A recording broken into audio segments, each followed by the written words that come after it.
నమస్తే రమగారు. నమస్తే జయ. రమగారు, మనము నావెల్స్ని కూడా డిస్కస్ చేస్తున్నాం కదా, మరి ఈ రోజు ఏం చెప్తున్నారు? ఎదనపూడి సులోచనారాయణ గారిది విజేత బాగుంటుంది. సినిమా తీశారు విచిత్ర బంధం పేరుతోటి. ఆహా, నాగేశ్వరరావు గారు, వాణిశ్రీ. ఓకే. అయితే సినిమా ఏమంత హిట్ అయినట్టు జ్ఞాపకం లేదు నాకు. అంత హిట్ అయినట్టు లేదు సినిమా. ఓకే. నావెల్ చాలా బాగుంటుంది.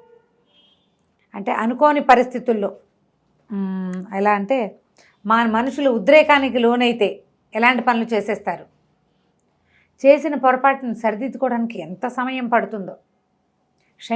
క్షణికమైన ఉద్రేకం, క్షణికోద్రేకం పదం వింటుంటాం కదా, ఆ ఉద్రేకానికి లోనైన ఒక హీరో కథ. ఓకే. కథ చాలా బాగుంటుంది. నావెల్ చదవడానికి కూడా మంచి ఏమంటారు, హ్యూమన్ రిలేషన్స్ బాగా చర్చిస్తారు. కానీ ఆ రోజులు మారాయి కదా రమగారు, నావెల్స్ని మూవీస్గా తీసే కల్చర్ అనేది కొంచెం తగ్గింది కదా ప్రెజెంట్. అయితే ఇప్పుడు కాదు, ఎందుకు తగ్గింది, తీస్తూనే ఉన్నారు, మాడిఫై చేస్తారు ఏదో ఎంతో కొంత.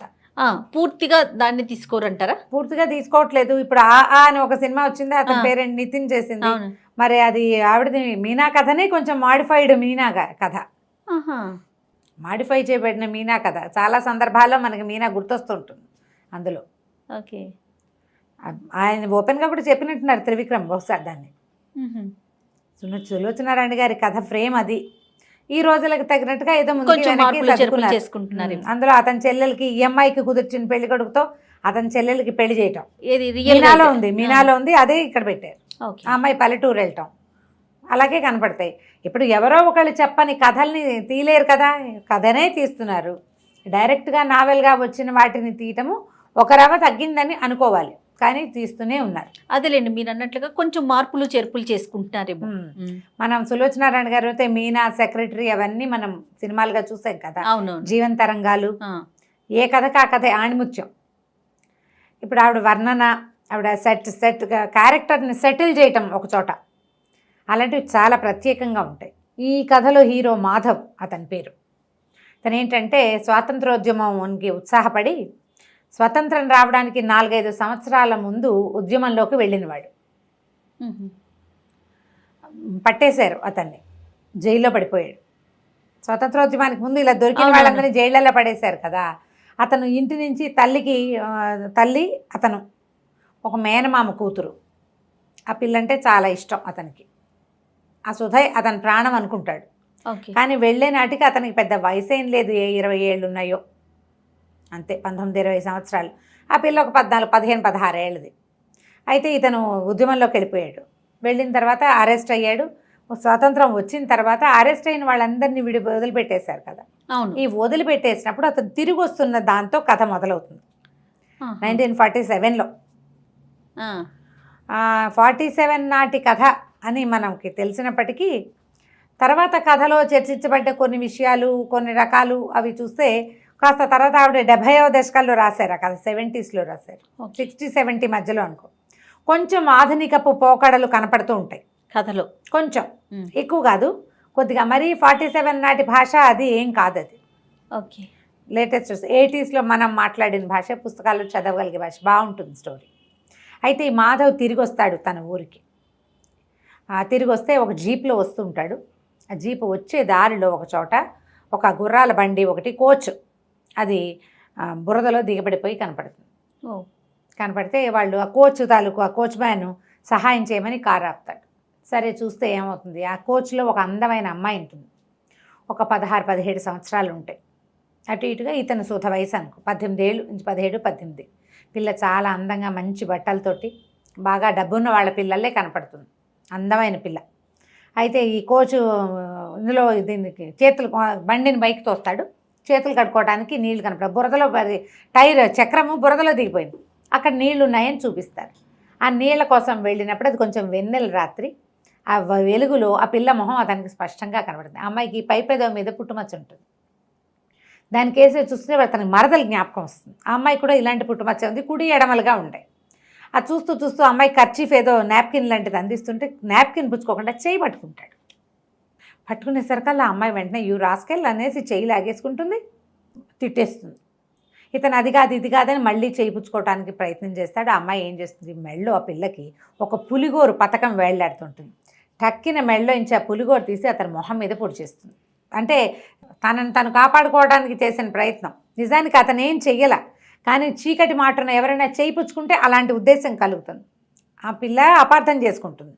ఇతను కూడా మనిషి దృఢంగా భారీగా పెద్దవాడిగా ఉంటాడు, పొడుగాటివాడు. ఆ వయసు వాళ్ళని నమ్మలేరు ఆడపిల్లలు. దాంతో ఇతను మొహం పక్కకి తిప్పేసరికి అలా బుగ్గ మీద పొడుగ్గా గీసుకుపోతుంది. నెత్తురు వచ్చేస్తుంది, భగ్గుమంటుంది మొహం.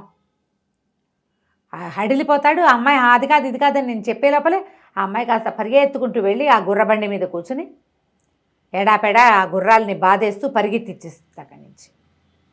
ఏదో జరిగిందని చూసిన వాళ్ళకి అర్థమవుతుంది, కానీ ఏం జరిగిందో తెలియదు. మళ్ళీ వచ్చి జీప్లో కూర్చుంటాడు. జీప్ డ్రైవర్ వీడు ఏదో చేశాడనిపిస్తుంది. అమ్మాయికి పిచ్చర్లే ఉందంటాడు. అయిపోయింది ఇక్కడి నుంచి ఇంటికి వెళ్ళిపోతాడు. ఇంటికి వెళ్ళేసరికల్లా వాళ్ళ ఇల్లు ఇంటి ప్లేస్లో ఏదో ఉంటుంది. ఒక ముసలాయన ఎవరో కనపడతాడు, బాబాయ్. అయ్యో నువ్వు చనిపోయావు అనుకున్నాడు రా నాయన, మొత్తాన్ని బతికే ఉన్నావు, 5 సంవత్సరాలు 4-5 ఏళ్ళు అయిపోయింది. ఆంటీ ఇంటికి తీసుకెళ్తారు, అన్నం అదే పెడతారు. తీరా చూస్తే తల్లి లేదు, చనిపోయింది. సోదాలకి వీళ్ళ ఊరు కూడా వచ్చారు. వాళ్ళ అమ్మ గుండె పగిలిపోయి ఆవిడ పోయింది. ఆ ఇల్లు ఇంకా ఈ పిల్లాడు చచ్చిపోయాడని వచ్చింది వార్త. దాంతో ఇంటినేమో స్కూల్కి ఇచ్చేశారు ఇతని జ్ఞాపకార్థంగా. సుధ ఏమైందంటే, సుధనేమో వాళ్ళ మేనమామ వచ్చి తీసుకెళ్ళాడు. ఈ అమ్మాయికి ఇతనికి మాధవ్కి మేనమామ కూతురు. మాధవ్ మేనమామ భార్య ఉంది కదా, ఆమె అన్నదమ్ములు ఎవరో వచ్చి ఈ పిల్లని తీసుకుపోయారు. దాని గురించి వివరాలు ఏమైనా తెలుసా అంటే, ఏవో ఉత్తరాలు రాసిన ఉత్తరాలు చూస్తే వాళ్ళంతా చాలా మంచివాళ్ళని, తన్ని బాగా చూసుకుంటున్నారని రాస్తుంది. కానీ వీళ్ళని కోల్పోయానన్న బాధ ఆ ఉత్తరాల్లో కనపడుతుంది. ఇక ఏమీ చేయలేక బయలుదేరిపోతాడు. చాలా దిగులుగా ఉంటుంది, ఏం చేయాలో తెలియదు. అక్కడి నుంచి ఏం చేస్తాడు, ఇక ఇతనితో పాటు జైల్లో రామ్ గోపాలరావు గారని ఒక ఆయన ఉంటారు. ఆయన కొంచెం సంపన్న గృహస్థు. ఈయన ఈ ఉద్యమంలో ఉంటారు. ఆయనకు ఉత్తరం రాసి పంపిస్తాడు ఈ జీప్ డ్రైవర్ తోటి. ఇక్కడ మా అమ్మ లేదు, సుధా లేదు, నా జీవితం ఇలా ఉందంటే ఆయన పర్వాలేదు, నువ్వు బాధపడుకుని నా దగ్గరికి వచ్చేసేయమంటాడు. ఆయన దగ్గరికి వెళ్తాడు. సరే, వెళ్ళిన తర్వాత బాగా ఆరాధీసి ఈ సుధ ఎవరింటికి వెళ్ళిందో అది మొత్తం కనుక్కుంటాడు. ఆ అమ్మాయి మేనమావ నాగభూషణం బాగా సంపాదిస్తాడు. వ్యాపారం ఏదో ఉంటుంది, కలప వ్యాపారమో ఏదో. వాళ్ళ ఇంటికి వెళ్తే ఆ సుధకి పెళ్ళైపోయి ఉంటుంది. మేనమావ కొడుకునే పెళ్లి చేసుకుంటుంది. తనకు తెలిసిన అందాల భార్యని కాదు ఈ పిల్ల. చక్కగా బొద్దుగా చిన్నగా బాగా క్యూట్గా ఉండే అమ్మాయి కాకుండా పుష్టిగా ఒంటి నిండా నగలతోటి బాగా దెబ్బతోటి వచ్చిన దర్పంతో ఉన్న అమ్మాయి కనపడుతుంది. ఆడపిల్లని నాకు అంతకంటే వేరే దారి లేకపోయింది అని అనలేదనిపిస్తుంది అతనికి. ఏదో చిన్నప్పుడు అనుకున్నావు అవి ఇవి ఇప్పుడు ఎందుకుంటాయి అవన్నీ భలేవాడివి బాబా అంటుంది. కానీ మేనత కొడుకు చిన్నప్పటి నుంచి ఇతనితో కలిసి పెరిగింది, ఇతను బతికొచ్చాడని సంతోషపడుతుంది. ఒక విసుగు పుట్టేస్తుంది ఇతనికి జీవితం అంటే, ఇక్కడ ఉండకూడదు అనుకుంటాడు. ట్రైన్ ఎక్కుతాడు. ఆ ట్రైన్ ఎక్కేటప్పుడు ఏమవుతుంది, పొరపాటున ఒక ఫస్ట్ క్లాస్ కూపేలోకి వెళ్తాడు. అతను ఎక్కిన తర్వాత ఎవరో వస్తారు. తీరా చూస్తే ఏ అమ్మాయి అయితే తన బొగ్గ మీద ఇలా ఘాటు పెట్టిందో ఆ అమ్మాయి అక్కడ ఉంటుంది. ఇక ఏం చూస్తే ఎవ్వరు ఉండరు, ఆ కూపేలో వాళ్ళిద్దరే ఉంటారు. ఆ పిల్లని బాగా బెదిరించి ఏడిపించాలనిపిస్తుంది ఇతనికి. పెద్దవాడు కాదు కదా, ఓ 24-25 ఏళ్ళవాడు. ఆ అమ్మాయి అంతకంటే రెచ్చిపోయి తిట్టినట్టుగా బిహేవ్ చేసేసరికి కల్లా ఆ పిల్లని బలవంతం చేసేస్తాడు. ఒక ఆపుకోలేని తనంతో ఏం చేయాలో తెలియదు. అయ్యో ఇంత పని చేశాను, ఈ పిల్ల జీవితం పాడు చేశాను అనిపిస్తుంది. అటు తోటకూర కాడలా పడిపోతుంది. బ్రీఫ్గానే రాస్తారు. సరే ఏమనుకుంటాడు, ఇంత పని చేసి నా మొహం ఎలా చూపిస్తాను, రామ్ గోపాలరావు గారు నన్ను పిలిచారు, నేను మంచివాడిని, ఇలాంటి పని చేశానని తెలిస్తే ఏమైనా క్షమిస్తారా ఎవరైనా? ఏమీ చేయలేక ఆ పిల్లని అక్కడ వదిలిపెట్టేసి ఆత్మహత్య చేసుకుందామని దిగేస్తాడు. ట్రైన్ దిగుతాడు. అమ్మాయి లోపల పడి ఉంటుంది. దిగేస్తాడు. కానీ దూకేసే టైంకి జీవితం మీద ఏదో ఒక ప్రీతి వెనక్కి అడుగేసేస్తాడు. చావడు, చనిపోవడానికే వెళ్తాడు ఆత్మహత్యకే, ఇంత పని చేశాను నేను అని. అక్కడి నుంచి ఆ రామ్ గోపాల్ గారి దగ్గరికి వెళ్ళిపోతాడు. ఆయన చాలా బాగా చూసుకుంటారు. ఇతనికి ఆ అమ్మాయి ఎంతసేపు గుర్తొస్తూ ఉంటుంది. ఆ పిల్ల మొహం మర్చిపోడు. ఆ మెళ్ళలో ఉన్న పులిగోరు, అందమైన మొహం, సోగ కళ్ళు అవి బాగా జ్ఞాపకం ఉంటాయి. సరే వీళ్ళ దగ్గర ఉండటం మొదలు పెడతాడు. ఆయన కొద్ది 4-5 సంవత్సరాలకి ఆయన చనిపోతారు. ఆయన ఆస్తి పాస్తి వ్యవహారం అంతా చూసేవాడు. ఆయన పోతూ పోతూ వీళ్ళు ఏం రాస్తారంటే, తన ఆస్తి మీద ఇదంతా కూడా ఇల్లేమో హాస్పిటల్కి ఇచ్చేయాలి, ఆ వ్యవహారం అంతా మాధవే చూడాలి. తర్వాత హైదరాబాద్కు 40 కిలోమీటర్ల దూరంలో ఒక పల్లెటూరులో ఒక ఇల్లు, 10 ఎకరాల పొలము మాధవ్ పేరుతోటి రాస్తారు. ఈ హాస్పిటల్ గార్డియన్షిప్ అంతా మాధవ్కి. ఆయన చుట్టుపక్కలకి ఎవరికి ఆస్తి ఎవరు, దాంతో వాళ్ళంతా బాగా గొడవ చేస్తారు. హాస్పిటల్ ఏర్పాట్లు అన్నీ చేస్తాడు. ఇంకా లాయర్ రాసిన తర్వాత వీళ్ళకి ఇంక చేసేదేముంది, ఆ పల్లెటూరుకి వెళ్తాడు. మధ్యలో అమ్మాయికి అతనికి ఆ వయసు వాడికి కొంచెం డబ్బులు చేతిలో ఆడుతున్న వాడికి మా ఆడపిల్లలు తారసపడకుండా ఎందుకుంటారు, కానీ ఎవరితోటి అతను ఇన్వాల్వ్ అవ్వడు. ఎంతసేపు ఆ పిల్లే గుర్తొస్తుంటుంది అతనికి. ఈ రామ్ గోపాల్ గారి సహాయంతో చదువుకున్న ఒక ప్రసాద్ అని ఒక కుటుంబంతో కొంత పరిచయం ఏర్పడింది. అతనికి ఒక చెల్లెలు ఉంటుంది. ఆ పిల్లకి ఇతనంటే ఇష్టం, కానీ ఆ అమ్మాయి దగ్గరికి వెళ్ళినప్పుడు ఆ అమ్మాయి గుర్తొస్తుంటుంది, ఆ ట్రైన్లో పిల్ల. దాంతో ఆ అమ్మాయితో కూడా ఇన్వాల్వ్ అవ్వడు. వివాహం లేదు, ఇలాగే ఉన్నాడు.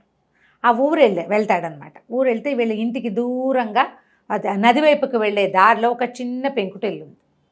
అయితే అక్కడ మేనేజరు చూస్తే ఇల్లంతా బాగా పాతగా ఉంటుంది, ఇల్లంతా బాగు చేయించుకుంటాడు. పొలం అది ఏర్పాట్లు అవుతుంటాయి. చక్కగా ఇల్లంతా సెట్టింగ్ చేయించుకుని ఇక్కడే ఉండాలని వచ్చేస్తాడు. హైదరాబాద్కి దగ్గరే కదా, ఏముంది కారులో వెళ్ళి రావచ్చు, జీప్ ఉంది అతని దగ్గర, అలా అనుకుంటాడు. చూస్తే ఆ చిన్న పెంకుటి ఇంట్లోంచి చెరువు నది వైపుకి వెళ్ళే దారిలో ఒక పెంకుటిల్లు ఉంది. ఆ కాస్త కొనేస్తే ఇక్కడి నుంచి అక్కడ దాకా తోట డెవలప్ చేయొచ్చు, గార్డెన్ డెవలప్మెంట్ బాగుంటుందని చెప్తాడు మేనేజర్.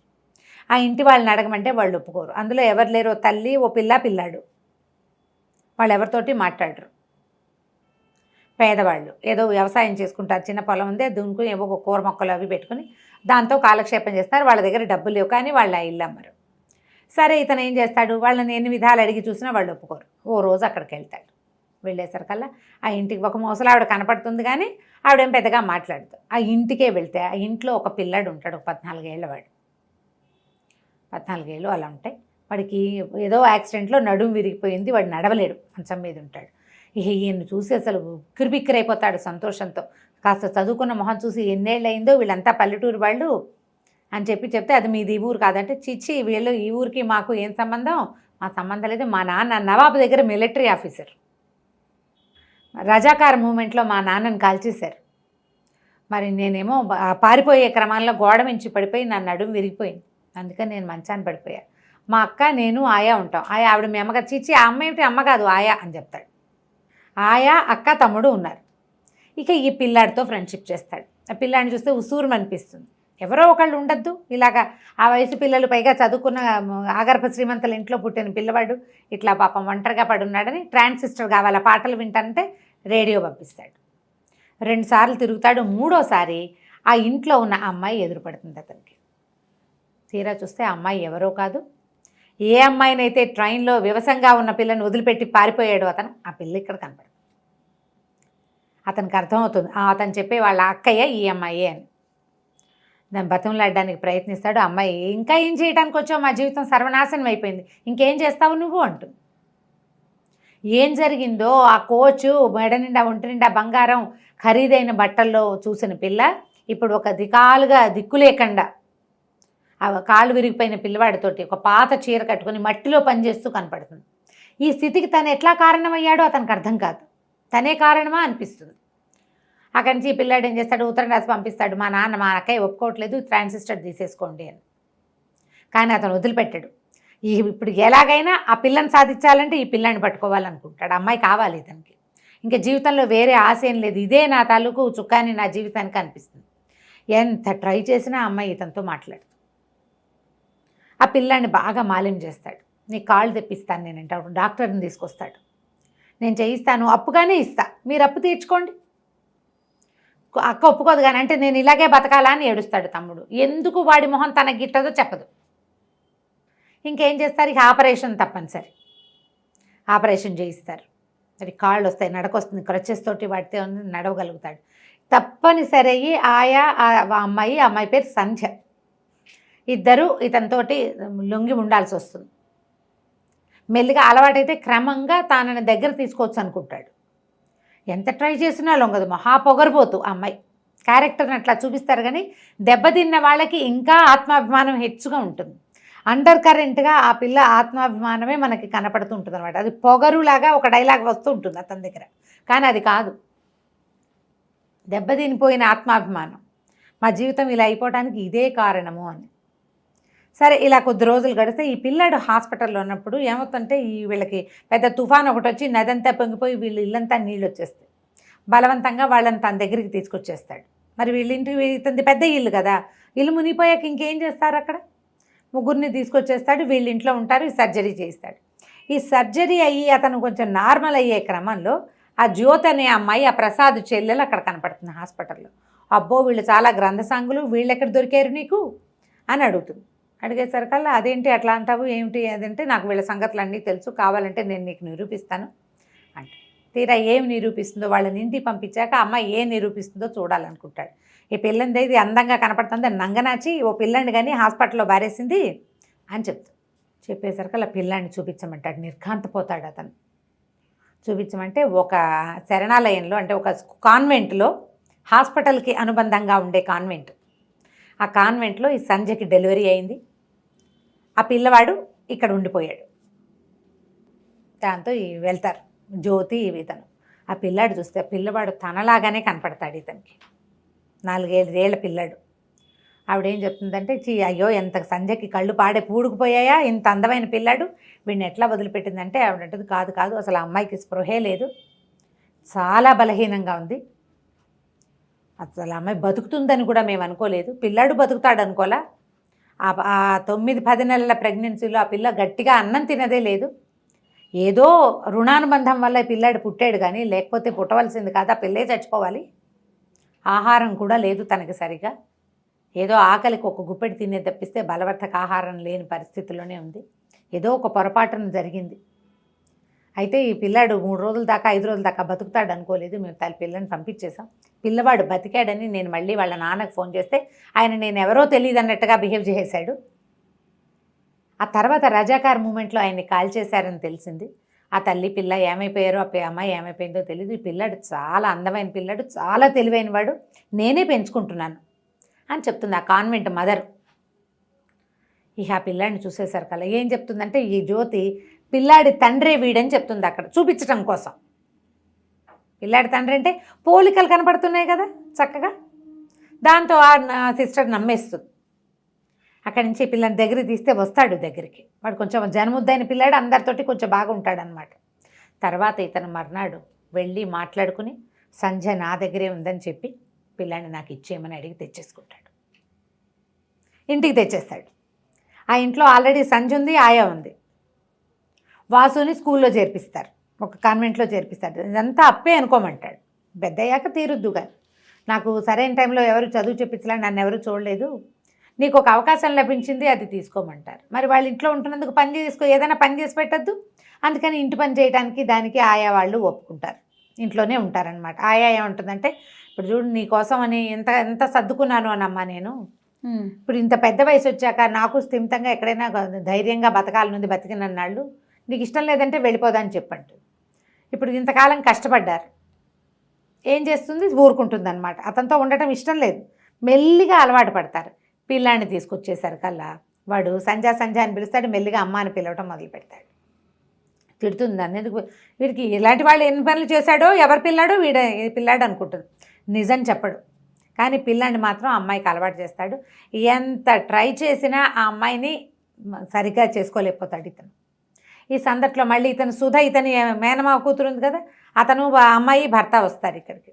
చూస్తే వాడు కూడా ఈ అమ్మాయికి కాలేజీలో సీనియర్, ఇదే మంచివాడేం కాదు, బోళ్ళని గ్రంథాలు ఉన్నాయి, మా ఆవిడ కూడా వాడి చుట్టూతానే తిరిగేది అని చెప్తే ఈ అమ్మాయికి ఇంకా అగ్నిలో ఆజ్యం పోసినట్టు అయిపోతుంది.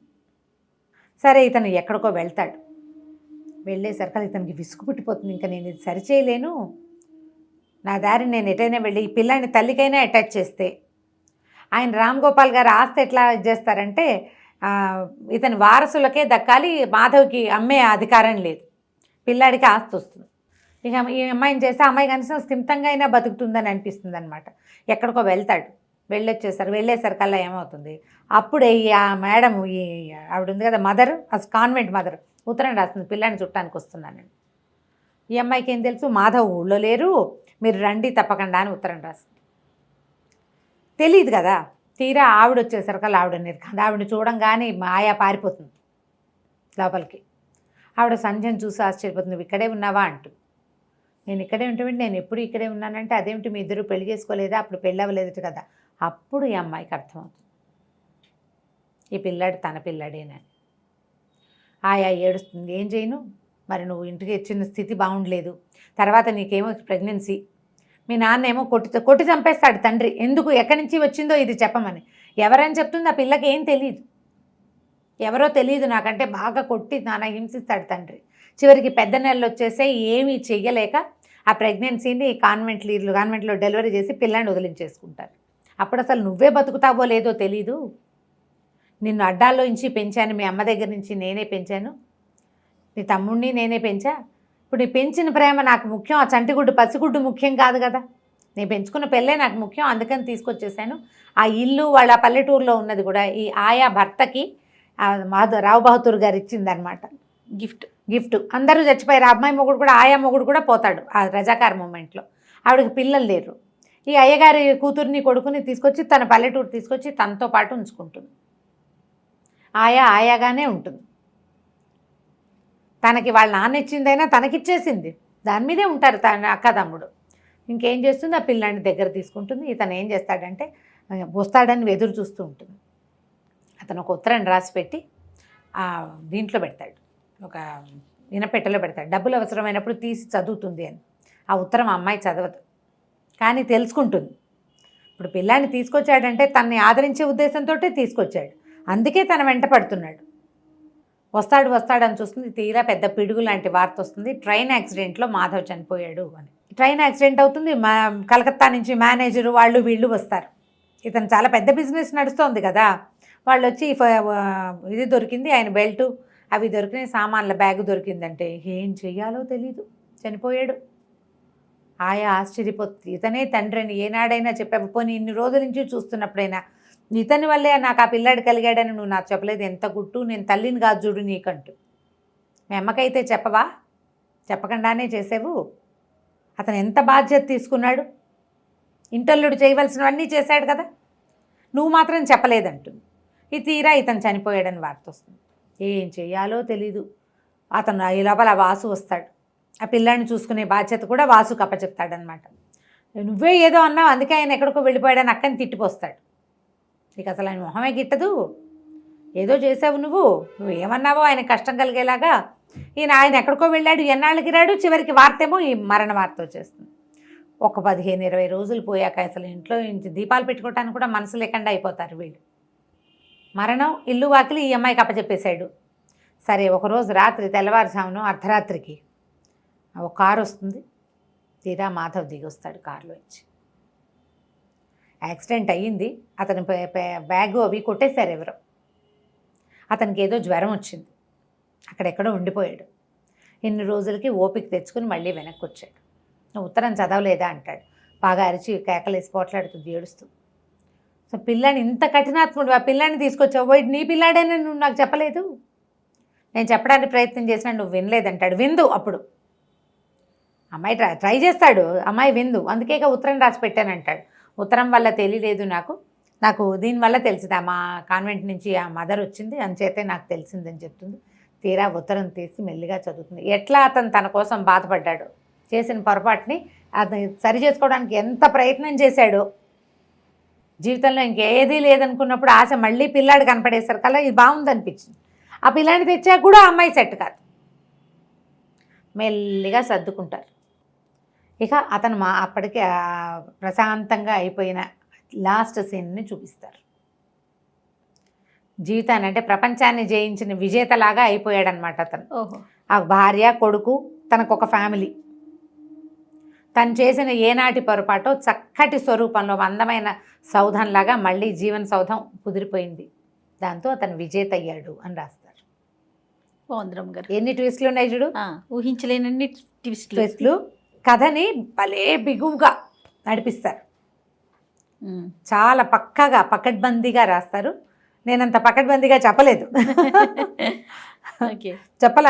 నా బుద్ధి ఎంతసేపు అమ్మాయి సంజమి క్యారెక్టర్ మీదకే పోతూ ఉంటుంది అనమాట. నాకు అతన్ని సమర్థించాలనిపించదు, ట్రై చేస్తాడు కానీ ఓసారి దెబ్బతిన్న వాళ్ళు అంత తొందరగా కోపపు కాలేకపోతారు, అవునవును, వెనక్కి రాలేకపోతారు కదా. కథ చాలా బాగుంటుంది. విజేత పేరుతోటి దొరుకుతుంది. మీకు సరదా ఉంటే విచిత్ర బంధం పేరుతోటి నాగేశ్వరరావు గారి సినిమా ఉంది, అది కూడా వెతుకుని చూసుకోవచ్చు. కానీ నేను సినిమాకి ఓటేను, నేను నావెల్కే ఓటేస్తాను. నవలే చాలా బాగుంటుంది, తాపీగా నిదానంగా చదువుకోవచ్చు. ఎవరైనా చెప్పేది వినాలి మనం అనేది ఒక అండర్ కరెంట్గా కనపడుతూ ఉంటుంది అనమాట. తాత్కాలికమైన క్షణికోద్రేకాలకి లోన్ కాకూడదని, దానివల్ల చాలా సమస్యలు వస్తాయని అవతల వాళ్ళు చెప్పేదానికి కొంత చెవి ఇవ్వాలి అనేది ఒక క్లియర్గా కనపడుతుంది. చివరి దాకా అతని బుగ్గ మీద ఆ అమ్మాయి పులిగోరుతో గీసిన గీత అట్లా ఉన్నట్టే ఉంటుందన్నమాట. ఎవరైనా అదేమిటి అనగానే అమ్మాయి గుర్తొచ్చేస్తుంది అతనికి. చాలా బాగుంది రామ్ గారు. రైట్, నమస్తే. నమస్తే.